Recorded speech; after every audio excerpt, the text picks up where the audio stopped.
नमस्कार। ग्रहों के राजा, रिस्पेक्ट, मान सम्मान के कारक सूर्यदेव का राशि परिवर्तन मकर राशि में 14 जनवरी 2024 से 13 फरवरी 2024 तक रहेगा। इसका हर एक राशि पर क्या प्रभाव रहेगा, इस पर हम विशेष चर्चा करेंगे। नमस्कार मित्रों, मैं हूं प्रदीप कुमार शर्मा। स्वागत है आपका मेरे यूट्यूब चैनल पर। मित्रों, सूर्यदेव जो हैं वो एक रिस्पेक्टेड प्लैनेट की तरह इस विश्व में चमकते हैं। उसी तरह से हमारी जो रिस्पेक्ट जुड़ी हुई है ये भी सूर्य से जुड़ी हुई है। हमारा मान सम्मान, हमारा स्वास्थ्य, हमारे स्वास्थ्य की जो जड़ें हैं वो सूर्य है। हम जो डिज़र्व करते हैं वो चीज़ें सूर्य दिलाता है। गवर्नमेंट जॉब, उच्च पद, मान सम्मान, सूर्य की तरह चमकना है तो सूर्य की तरह तपना भी पड़ेगा। इसलिए इसको ग्रहों का राजा माना गया है। अभी तक सूर्य धनु राशि में गोचर कर रहे हैं। 14 जनवरी को ये राशि परिवर्तन करेंगे और इसे हम मकर संक्रांति की तरह जानते हैं। यहाँ पर ये अपने पुत्र शनि की राशि में प्रवेश करेंगे और शनि अपनी स्वराशि कुंभ में गोचर कर रहा है। हर एक राशि पर इसका क्या प्रभाव रहेगा, इस पर हम विशेष चर्चा करेंगे। सूर्य अगर बात करें मेष राशि के लिए, ये आपके लिए 10वें भाव में गोचर करेंगे। 10वें भाव पर ये दिशा बली हो जाते हैं, दिग्बली हो जाते हैं। अपने आप को काफ़ी अच्छा, कंफर्टेबल महसूस करते हैं। पूर्व दिशा के ये आधिपत्य हैं। लाल रंग पर इनका हक है। अब सूर्य मेष राशि के लिए अगर हम देखें, ये 5वें भाव का स्वामी है। 5वां भाव हमारी शिक्षा, हमारा एजुकेशन, संतान, स्टॉक मार्केट, सत्ता अधिकार। अब इस भाव का स्वामी सूर्य आपके 10वें भाव में गोचर करेगा, लेकिन दिशा भली तो है। इसके आगे शनि बैठा हुआ है और पीछे मंगल बैठा हुआ है, यानी कि यहाँ पर ये पाप कर्तरी दोष में सूर्य फंस रहा है। अच्छा करने के बावजूद इतना अच्छा फल नहीं हो पा रहा है इस सूर्य के राशि परिवर्तन के कारण। कहाँ कहाँ ये प्रॉब्लम्स या कहाँ ये बेनिफिट लेकर के आएंगे। 10वें भाव में सूर्य पाप कर्तरी दोष में फंसे हुए हैं, लेकिन जो लोग गवर्नमेंट जॉब की तैयारी कर रहे हैं या गवर्नमेंट में ही इन्वॉल्व हैं, उनके लिए काफ़ी बढ़िया ये राशि परिवर्तन रहेगा। कई लोगों को एक अच्छा पद, एक नई जिम्मेदारी मिल सकती है गवर्नमेंट में। गवर्नमेंट जॉब ढूंढने वाले लोगों को भी कहीं ना कहीं एक मदद, कहीं ना कहीं जॉब की एक मिल सकती है सिचुएशन। यहाँ पर केतु की 5वीं दृष्टि सूर्य पर जा रही है। यहाँ पर मैं कहूँगा आपको आपके पिता के साथ बिल्कुल भी किसी भी बात पर मनमुटाव नहीं करना है। पिता की हेल्थ का आप ध्यान रखिए। सूर्य की 7वीं दृष्टि आपके 4थे भाव पर है, जो कि माता, सुख साधन, हमारे मन पर है। माता और पिता के हेल्थ का पूरा ध्यान रखिए इस दौरान। एजुकेशन लाइन से जुड़े हुए लोगों के लिए, यानी कि स्टूडेंट्स के लिए, हायर एजुकेशन के लिए प्रयत्नशील लोगों के लिए सूर्य का परिवर्तन बहुत बढ़िया रहेगा। जिन लोगों को हार्ट की तकलीफ है, जिन लोगों को पाचन तंत्र, हड्डियों की तकलीफ है, हेल्थ इश्यूज रहते हैं, उन लोगों को अपने स्वास्थ्य का पूरा ध्यान रखना है इस दौरान। भले सूर्य दिशा बली है, लेकिन पाप कर्तरी दोष में बनने से आपको अपने काम पर फोकस रखना होगा। इनलीगल कामों से दूर रहना होगा, वरना कहीं ना कहीं आपके काम में, आपके जॉब में दिक्कत आ सकती है। मेष राशि, राशि का स्वामी मंगल आपके भाग्य भाव में गोचर कर रहा है। काफ़ी बढ़िया योग्य बना हुआ है। शुक्रदेव यहाँ पर आपके धन भाव का स्वामी और 7वें भाव का स्वामी 18 जनवरी से भाग्य भाव में गोचर करेंगे। काफ़ी बढ़िया सिचुएशन ये भी आपके लिए बनेगी। लेकिन सूर्य का ये जो गोचर आपके लिए होने जा रहा है, काम के लिए नई जिम्मेदारी, रिस्पेक्ट, मान सम्मान की तरफ अगर हम ध्यान दें, ये आपका बढ़ेगा। लेकिन हेल्थ और पिता के साथ मनमुटाव यहाँ पर ना करने की सलाह है। अपने स्वास्थ्य का पूरा ध्यान रखिए।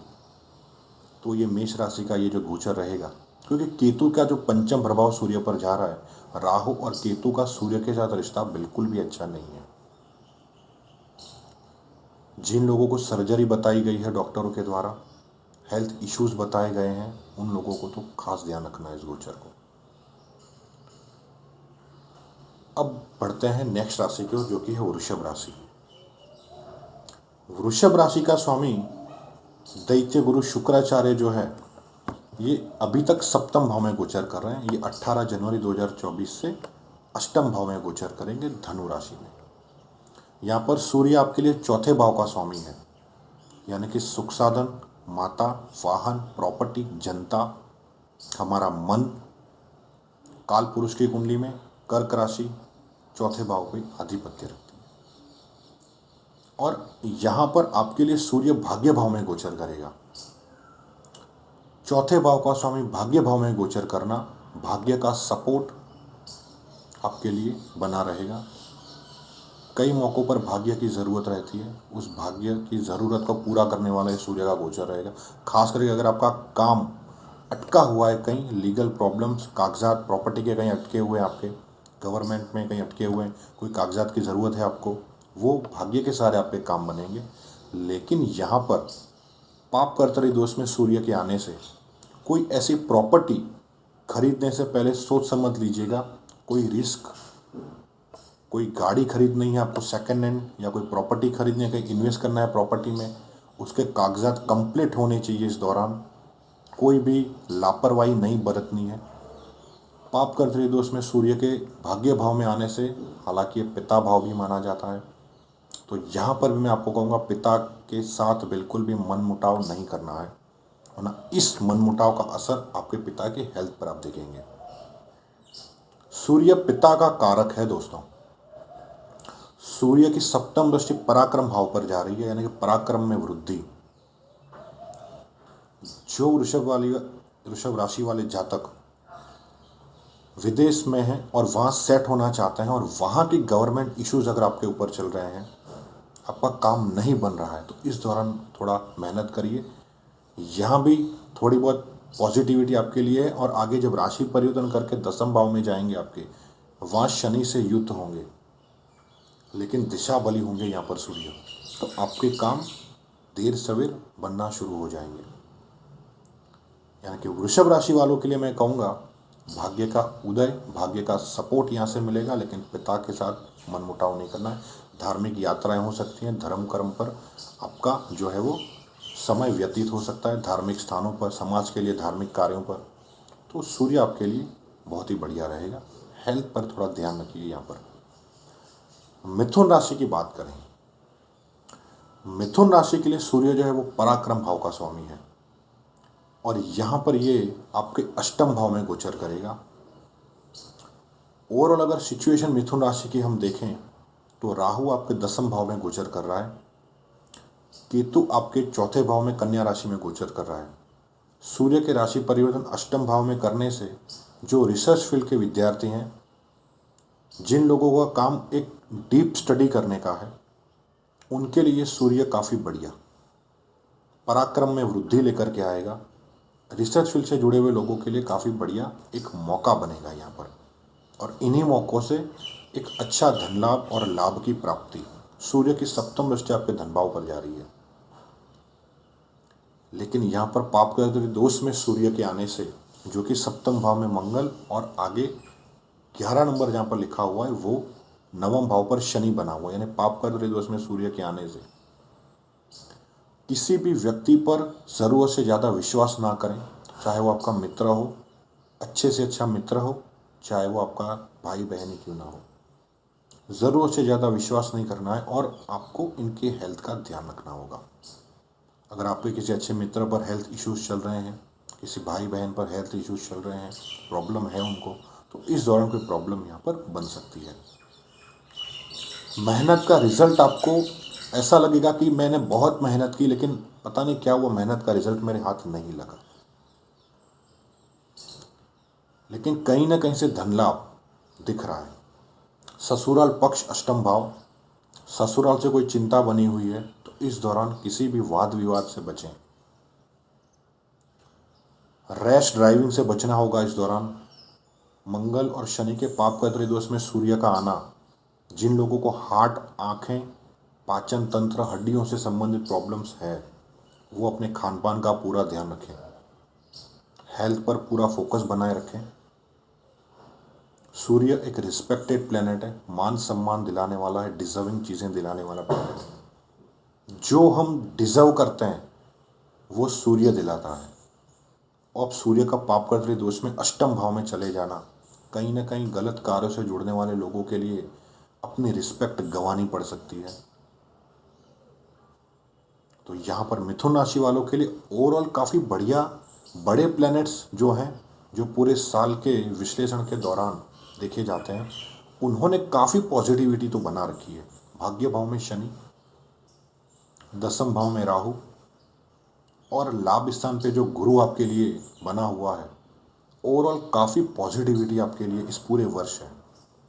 लेकिन जो मंथली राशि परिवर्तन जो प्लैनेट्स करते हैं, उनका कहीं ना कहीं छोटे मोटे काम पर, हेल्थ पर असर पड़ेगा। काम की अपॉर्चुनिटी बढ़ेगी राहु के दसम भाव में होने से। जो लोग काम से जुड़े हुए हैं लेकिन उनको ऐसे आइडियाज़ ये राहु देता है, और कुछ करना है और कुछ करना है, इस तरह की आइडियाज़ ये राहु देता है। राहु की पंचम दृष्टि धन भाव पर होने से यहाँ से बेनिफिट्स भी मिलते हैं। बहुत ही बढ़िया, ये पूरा साल मिथुन राशि वालों के लिए काफ़ी बढ़िया रहेगा। लेकिन जो समय समय पर राशि परिवर्तन ग्रहों ने करना है, उनको लेकर मैं आपको समय समय पर बताता रहूँगा। ओवरऑल काफ़ी बढ़िया, बस हेल्थ का ध्यान रखें, इन लीगल कामों से बचें और ज़रूरत से ज़्यादा विश्वास नहीं करना है। कर्क राशि, कर्क राशि के लिए सूर्य धन भाव का स्वामी है, सेकंड बॉक्स का स्वामी बनता है। यहाँ पर ये अभी तक छठे भाव में गोचर कर रहे थे धनु राशि पर। पराक्रम में वृद्धि हो रही थी, लेकिन कहीं ना कहीं एक गलत निर्णय के कारण पैसा फंसने का योग बना हुआ था। सप्तम भाव में सूर्य के राशि परिवर्तन करने से यहाँ पर हो सकता है आपको आपके पार्टनर के थ्रू, लाइफ पार्टनर के थ्रू या पार्टनरशिप में बेनिफिट्स देखने को मिलेंगे। व्यापार में वृद्धि होगी। जो लोग सूर्य के कामों से जुड़े हुए हैं, सूर्य से रिलेटेड बिजनेस करते हैं, उनके लिए काफ़ी बढ़िया ये योग बनेगा। पत्नी के साथ किसी भी बात पर मनमुटाव नहीं करना है। लाइफ पार्टनर के साथ, चाहे आप कर्क राशि की फीमेल हैं या कर्क राशि के मेल हैं, आप अपने लाइफ पार्टनर के साथ मनमुटाव से बचें। उनकी हेल्थ का ध्यान रखें। पाप कर्तरी दोष में सूर्य आ रहा है, बिजनेस में प्रोग्रेस तो दे रहा है, लेकिन रिलेशनशिप इश्यूज लेकर के आएगा। सप्तम भाव हमारा दाम्पत्य जीवन है और पार्टनरशिप का भी भाव है। तो इस दौरान किसी भी वाद विवाद से, बिजनेस में छोटी मोटी दिक्कत चलती रहती है, लेकिन यहाँ पर एग्रेसिव नेचर से थोड़ा अपने आप को बचाइए, क्योंकि सूर्य की सप्तम दृष्टि आपके व्यक्तित्व पर पड़ेगी। शनि के ढैया का प्रभाव आपके राशि पर चल रहा है। 17 जनवरी 2023 से शनि ने अष्टम भाव पर गोचर करना शुरू किया है। तब से ही दाम्पत्य जीवन में कहीं ना कहीं मनमुटाव चल रहे हैं। आपके लाइफ पार्टनर के हेल्थ इश्यूज आप देख रहे हैं।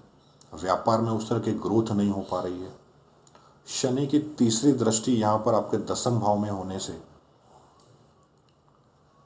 जॉब को लेकर, काम को लेकर एक अनस्टेबिलिटी बनी हुई है। सेटिस्फैक्शन इशू जो चल रहा है कर्क राशि वालों के लिए, ये शनि के ढैया के कारण, और ये शनि लोहे के पाए पर चल रहा है। लेकिन ओवरऑल अप्रैल टू अक्टूबर के बीच में काफ़ी प्रॉब्लम्स आई। कई लोगों की जॉब छूटी या छूटने पर मजबूर हो गए। पॉलिटिक्स हुई है इन लोगों के साथ। यहाँ पर राहु का ट्रांजिट जब मीन राशि में हुआ, तब से रिलीफ महसूस हो रही है। 31 दिसंबर के बाद जब गुरु ने मार्गी काल प्राप्त किया है, मार्गी हुए हैं देवगुरु बृहस्पति, वहाँ से धीरे धीरे पॉजिटिविटी की और ये कर्क राशि जा रही है। और सप्तम का जो सूर्य है, ये भी आपके लिए एक बढ़िया गोचर मैं देख रहा हूँ। आप इन्वेस्ट करना चाहते हैं अपने पैसे को, तो वो पैसा आप अपने लाइफ पार्टनर के नाम से कहीं ना कहीं इन्वेस्टमेंट कर सकते हैं। व्यापार में इन्वेस्ट करना चाहते हैं आप जो भी काम करते हो उसमें आप इन्वेस्ट करना चाहते हैं, अपने काम को लेकर इन्वेस्ट कर सकते हैं। किसी ऐसे व्यक्ति को ब्याज के तौर पर या कहीं भी आप अपने धन को दे रहे हैं तो वहाँ पर उस व्यक्ति के बारे में जांच पड़ताल कर लीजिएगा। सोच समझ लीजिएगा जो मैं पैसा डाल रहा हूँ अपने बिजनेस में या किसी व्यक्ति को दे रहा हूँ वो व्यक्ति सही है या नहीं। यहाँ पर केतु का पंचम प्रभाव जो सूर्य पर है वो यहाँ पर थोड़ी नेगेटिविटी लेकर के आ रहा है। यहाँ पर ये आपके धन भाव का स्वामी सप्तम भाव में आने से पैसा कहीं ना कहीं फंसने का योग बनाएगा। परिवार में किसी सभ्य पर शारीरिक प्रॉब्लम हो सकती है।